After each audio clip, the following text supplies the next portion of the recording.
Welcome to the Rebound Rundown. I'm your host, Paul Fritchner. This is your daily digest college basketball show that covers everything you need to know about your favorite team. From game previews to recaps to press conferences and breakdowns, we have you covered. Every Monday through Friday with your morning commute, wherever you get your podcast, and make sure you subscribe on YouTube.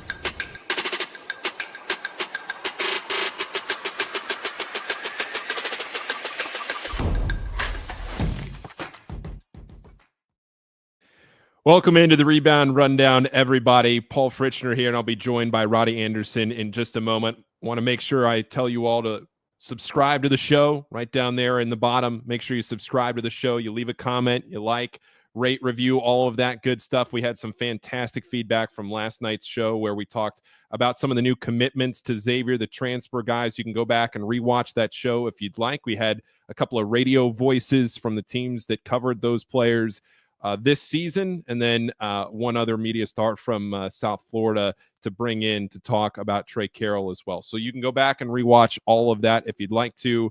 But right now, I want to bring in Roddie Anderson, who I think has grown quickly in the hearts of Xavier fans everywhere for everything he's done on social media, and of course what he was able to do this season to better himself during his redshirt year at Xavier.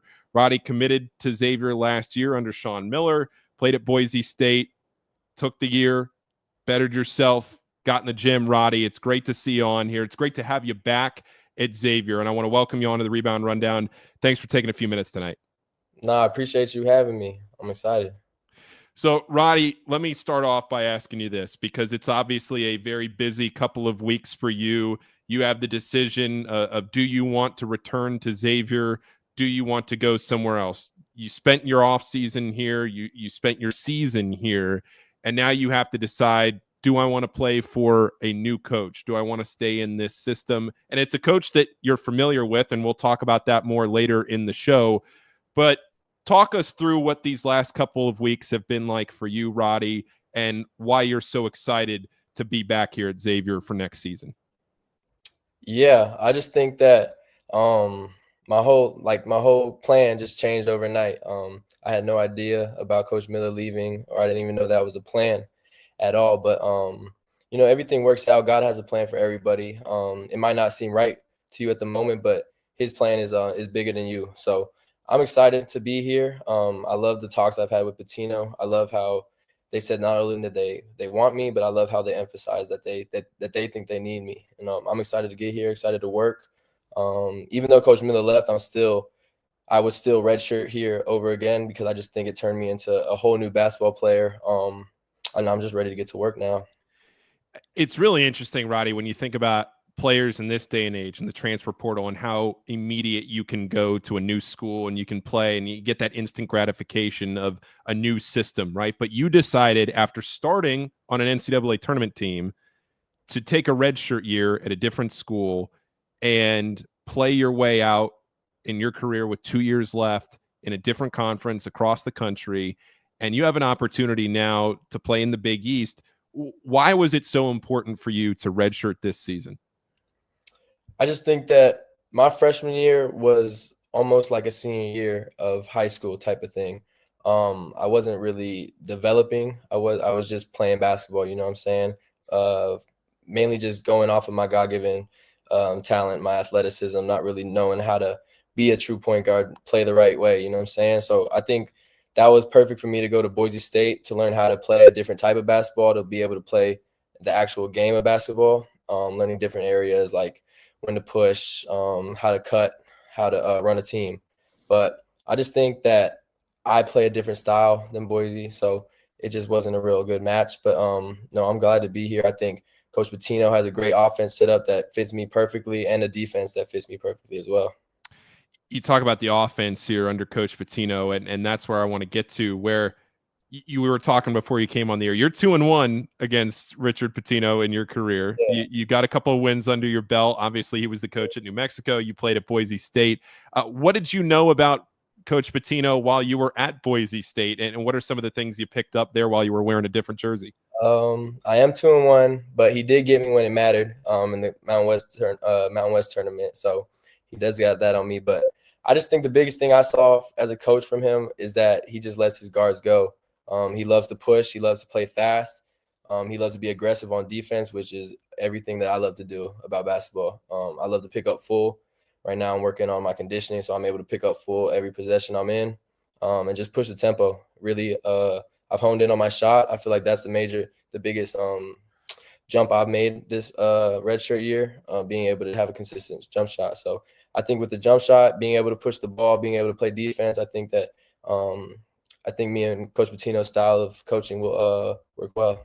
Yeah, I think when you look at Sean Miller's offense and you look at Richard Pitino's offense, they're very similar, right? In the way they play. And Coach Pitino, I've said this a million times now on the show, where he's talked specifically how he wants his point guard after a made basket to feel like he can get right up the court, doesn't look back to the bench for a play call, anything like that, right? You get right up the court. You try and initiate the offense. You get into a rhythm, and that was something that Sean talked a lot about. What were you focused on this off season, or really this season, this whole last year, Roddie? What did you want to do to better yourself? We talked a lot, about improving your shot and trying to become a more consistent shooter. But even outside of that, what were some of the things that you focused on day in and day out this past year? I think just being on scout team, just being able to, because my freshman year I was an offensive scorer. I feel like that was my main goal. That was my main role on the team, just to be a scorer, not really facilitate. So I think this year I really worked on having a bigger jump for my assist to turnover ratio, especially in live play during practice, going against Big East competition every day. But just being able to guard, I think my biggest thing right now is to just be focused on being able, like when season comes, to play defense first and the offense will come later. So I've really just been working on being able to compete at the big level, Big East level. So really just limiting my turnovers, making the right decisions, just becoming an all-around smarter point guard. And I think Coach Miller did a great job with that. He loves his point guards. He was really vocal with me, and he helped me the whole entire way. So I have nothing but love for Coach Miller, and I wish him luck. I was sitting with your dad at one of the shoot-arounds this year. I don't remember which game he was at, but he came into Cintas for a game, and I was sitting by him for one of the shoot-arounds. And I remember you came over to him right towards the end of shoot-around. Maybe you had one or two things left to do, and I remember him looking at you and saying, well, I guess this is kind of your game day, right? This is kind of where you have the chance to work and better yourself, because once the game rolls around, you're sitting on the bench in a sweatsuit and you're just trying to encourage the team, be the vibes guy, all of that, because you're not playing in the game. So was that hard for you through the year to have to know that you can do everything besides play in the game? How hard was it to not be able to scratch that itch and actually get out on the court? Yeah, I just think just the competitor in me just hated it the whole time, but I embraced it. I knew what it was going to be about. The beginning of the year was definitely the hardest. Once I got to be able to understand, like, this is going to work out, like, I'm getting better. It's all going to work out in the end. Just trusting God's path for me, his plan for me, because he's never wrong. It just might not seem at the right time for you, but it's going to be the right time for him. So I just trusted God, trusted myself, trusted the work I was putting in. And yeah, every practice with my game days, after shoot around, I do a workout. Those were my game days. I'm going 1 versus 5 against like 5 managers. So I'm getting a sweat. I'm really working. Those were my game days. Even as sometimes at practice, some of the players would joke around, be like, Roddie, stop picking up full. But something I loved was Davion. He never told me to stop. He always wanted me to pick him up full every chance I could get. So that's just the competitor. He made me better. So yeah, those every day was my game day for me. Practice, workouts, lifts, everything was game day for me. You bring up Davion, and you guys played from a very similar standpoint of trying to play fast, right? Get past the defense before they can even get set. And watching you in practice every day, it was always fun to see, how fast Davion would get down the court. Then you'd take the ball, you'd go the other way, and you'd be back down just as fast or faster sometimes, right? I mean, the speed that you play at is pretty incredible. So how important was it for you to be able to go up against somebody like Davion every single day in practice, where you're getting those reps against a Big East point guard? Yeah, no, him, and I would say Davion and probably Donovan Dent, maybe Isaiah Stevens too, would be up there, would be the best point guards I've had to guard. Davion goes up and down really fast, whereas someone like Dent is fast, but he's using a lot of ball screens. So I just think being able to just work on that where Davion's out like a flash was great for me, because it not only showed me how to push the ball some more. Like I learned a lot from Davion just by the pushes he does. Now I have very similar pushes to him, how to use my big man to block off my defender, but also being able to guard faster guys. So I love Davion. He was my big brother this year. He really took me under his wing. So yeah, I think I got a lot better just by guarding him and just seeing how he could play in the real games too, because you get a different perspective on the bench as well. Yeah, I was just going to ask, what do you learn? What do you pick up sitting on the bench and just listening to the coaches? I know the coaching staff's different, but just in general, you know, you do have Dante Jackson back, so there is some familiarity there still on the staff. But just in general, sitting there on the bench and you know, you think back to a lot of times when you're younger, right? And you might hear your coach or your dad, they might say that, hey, if you're not playing, a lot of those times the guys that aren't playing end up becoming the coaches because they're the ones that sit there and they pick everything up, right? But I mean, you still have 2 years to be able to play here before anything else down the line. So what do you pick up on the bench? I think one of the biggest things I picked up was just like the pace of the Big East play. It's a whole lot different than anything else I've seen. But also just the way like how I feel like the Big East Conference rewards hard play, rewards hustle. I think that's something I do a lot. But also just, yeah, I think the pace was the biggest thing, just knowing that like I could really push the ball like when I get that outlet, when I get the rebound. Yeah.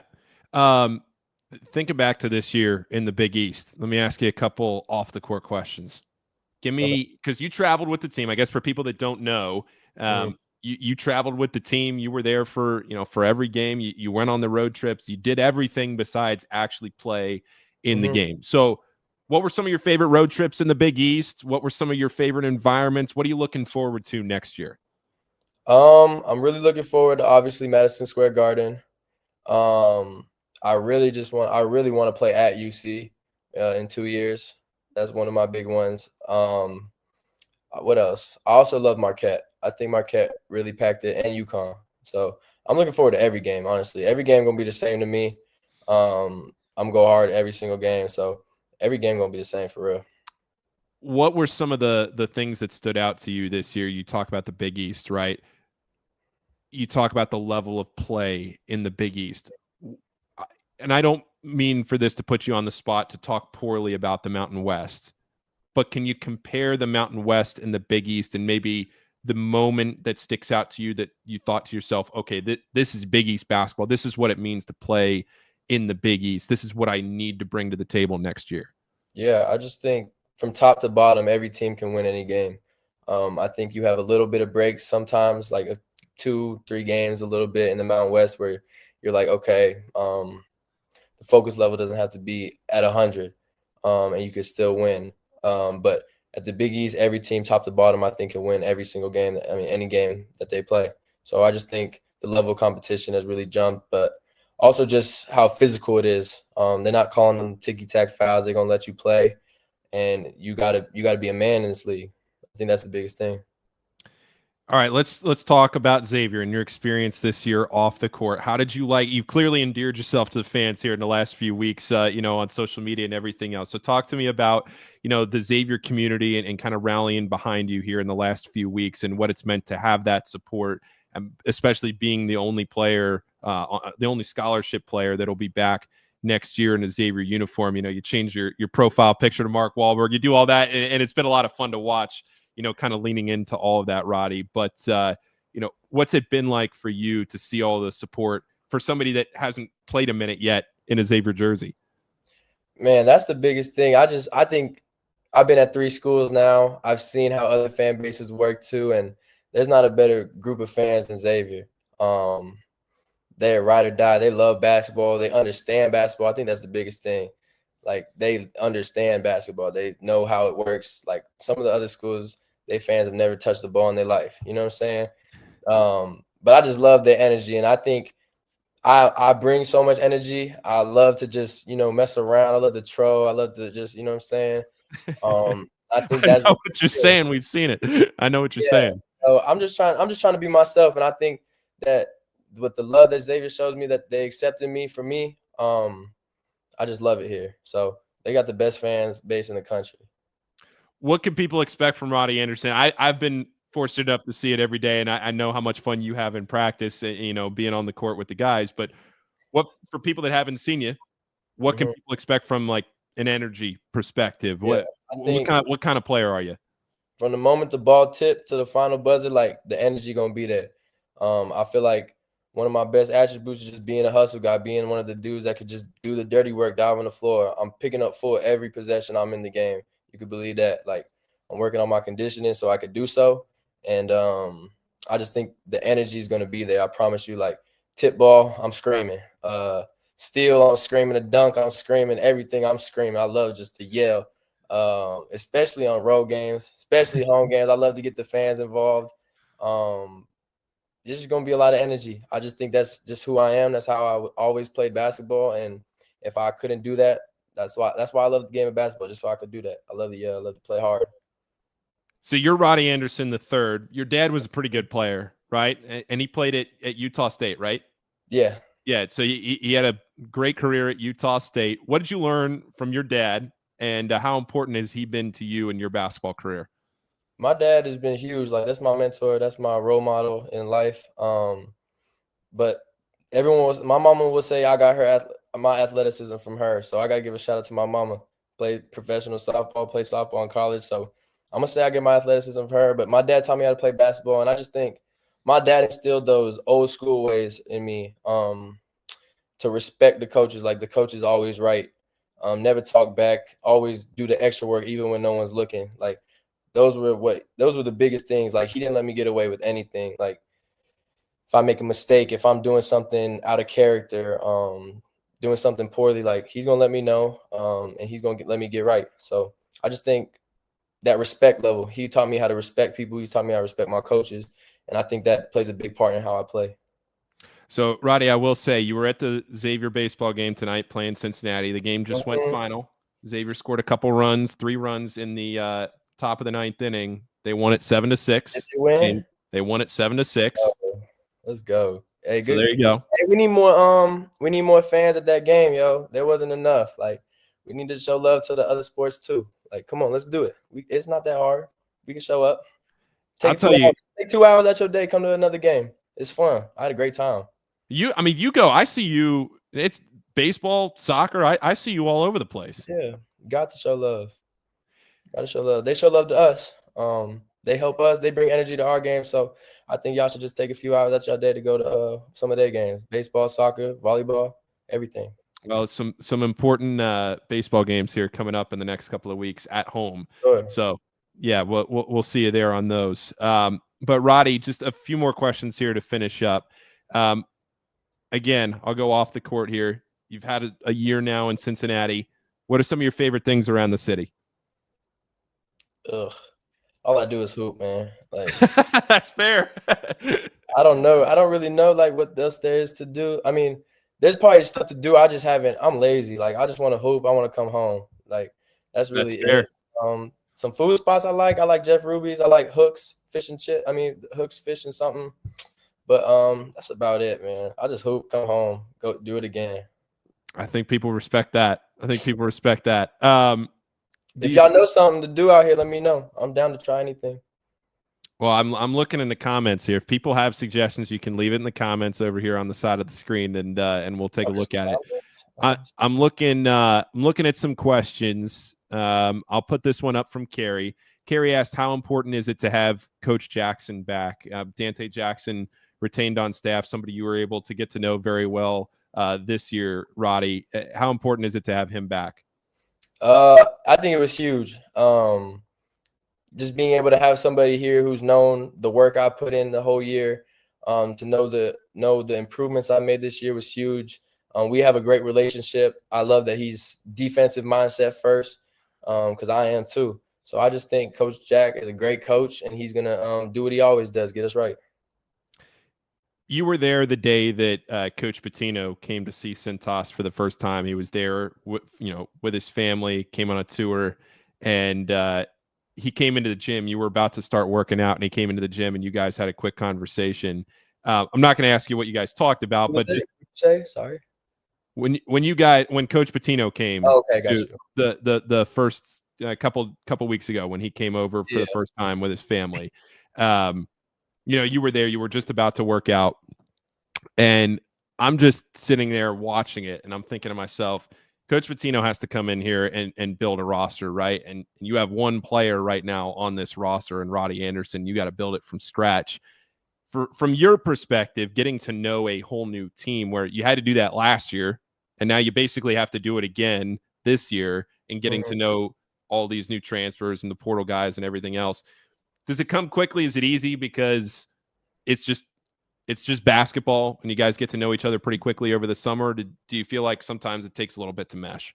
I don't think it takes too long. It'll take a week, I think. Just once we start playing, once we start hanging out around each other. It doesn't take too much. We all gonna bond over something. But no, I think there's always an adjustment period. I've been through three new schools and basically a fourth, because I don't know anybody else coming back. So, but I knew that Coach Miller and AC were talking to me about being more of a vocal leader this upcoming year, and that's something that's going to still be the same. I want to lead this team. I want to show that I could be vocal and help our team in any way I can. So it'll be definitely be an adjustment period, but it won't take too long. We'll be all right. What's something that you hope that Xavier fans, and I asked you this a little bit before, but what's something that you hope, through the offseason, Xavier fans know about what you're doing? What's your plan for the offseason here as you go into, the summer months and everything else? Because at the end of the documentary and the cutscene, I thought it was really, an important moment of the show where at the very end, right after, I think it was after the Illinois game, you sat there at your locker and you said, look, I'm not going anywhere. I'm staying here. I'm staying in Cincinnati. I'm going to be here for the spring, the summer, the fall, and I'm going to just keep getting better. That's the plan. That's for you to be here and to be around and just keep improving. Oh yeah. I've already made my spring schedule already for the with the coaches, lifting 4 days a week, working out twice a day on the court, getting recovery, doing stretches. So I'm here all the way until probably maybe a week. I'll go home for a week in July, and that's about it. But I'm gonna stay here. I want to be able to work out every day. I want to be able to lift every chance I can. So I'm gonna be just working. That's all I'm here. I'm not going anywhere. I'm not going on any trips. No, we just gonna work. We got a goal, and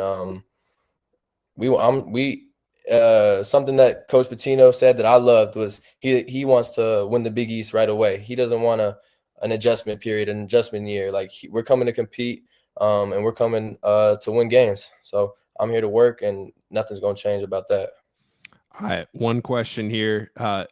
I have said this many times that I saw a significant improvement in your game from when you came on campus in the first week of June last year to where you are now. Where do you feel like you've improved the most since Boise, and what part of your game are you most confident in? I've said it a lot. My jump shot, I'm just really consistent, really confident now.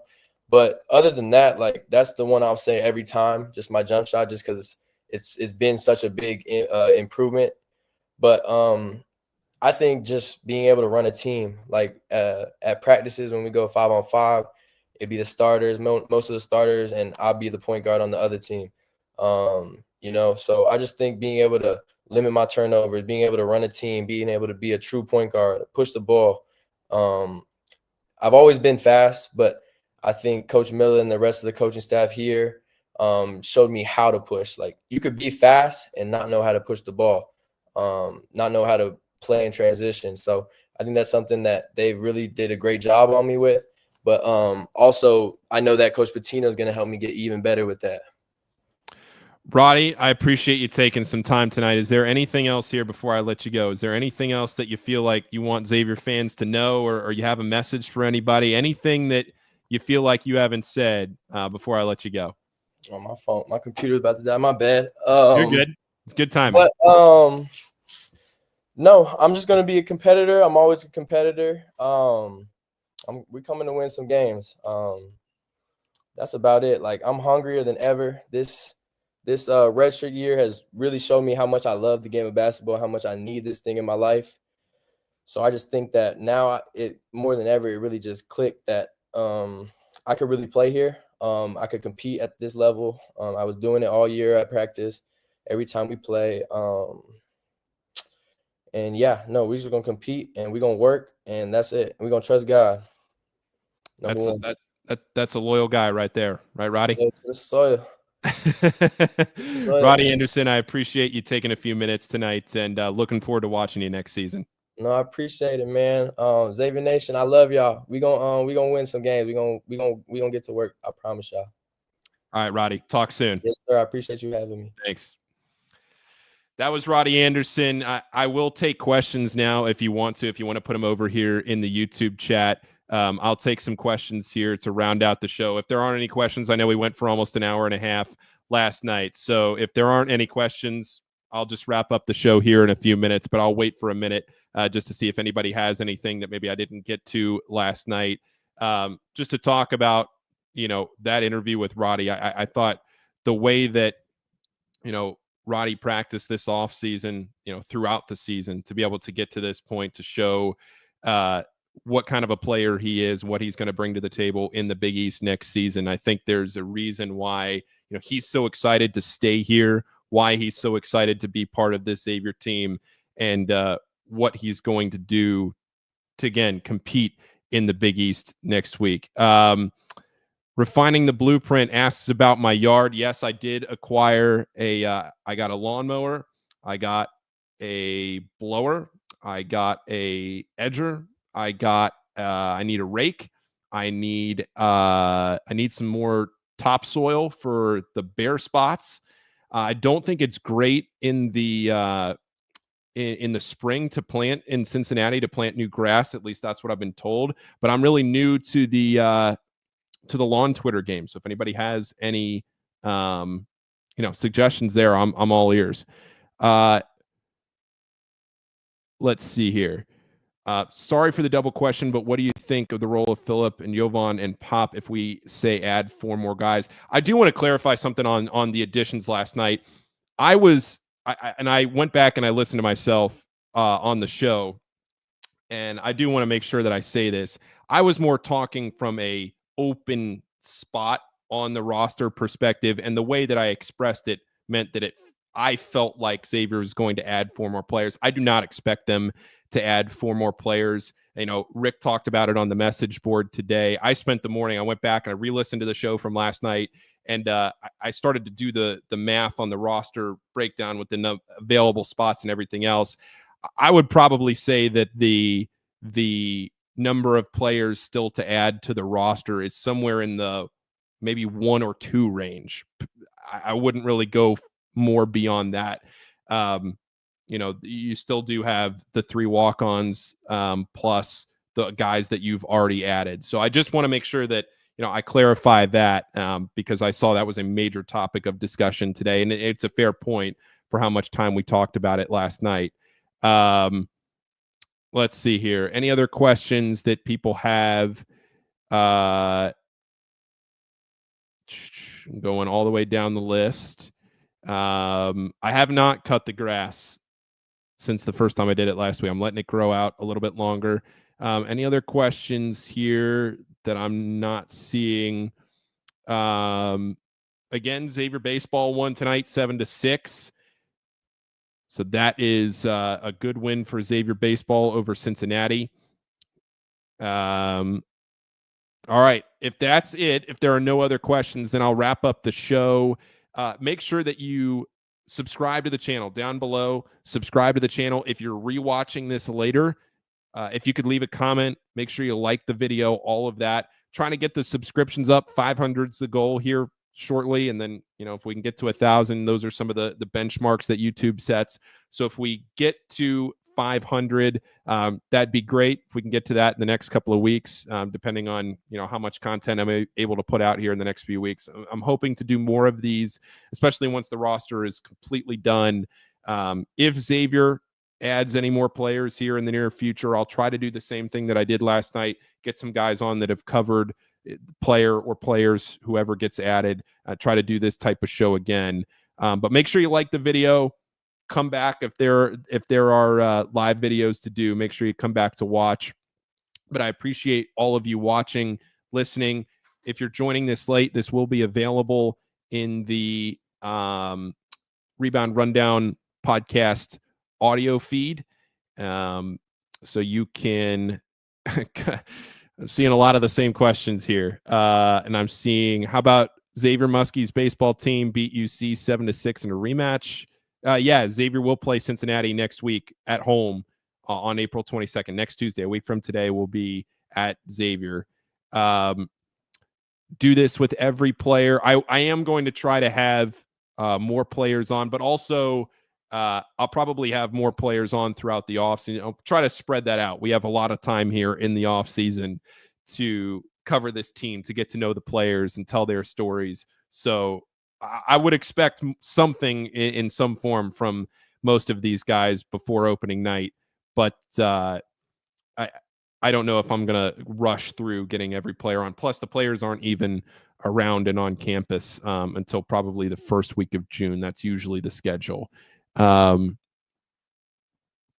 right, let's see here. Anything else? Any other questions before I sign off? I don't think so. So that's it. So I appreciate all of you watching. Again, make sure you like, subscribe, comment, rate, review if you're watching this on YouTube, and then make sure you subscribe to the show in audio form. We'll talk to you next time. Thanks for watching, everybody. And again, appreciate Roddie joining tonight. It was a great interview.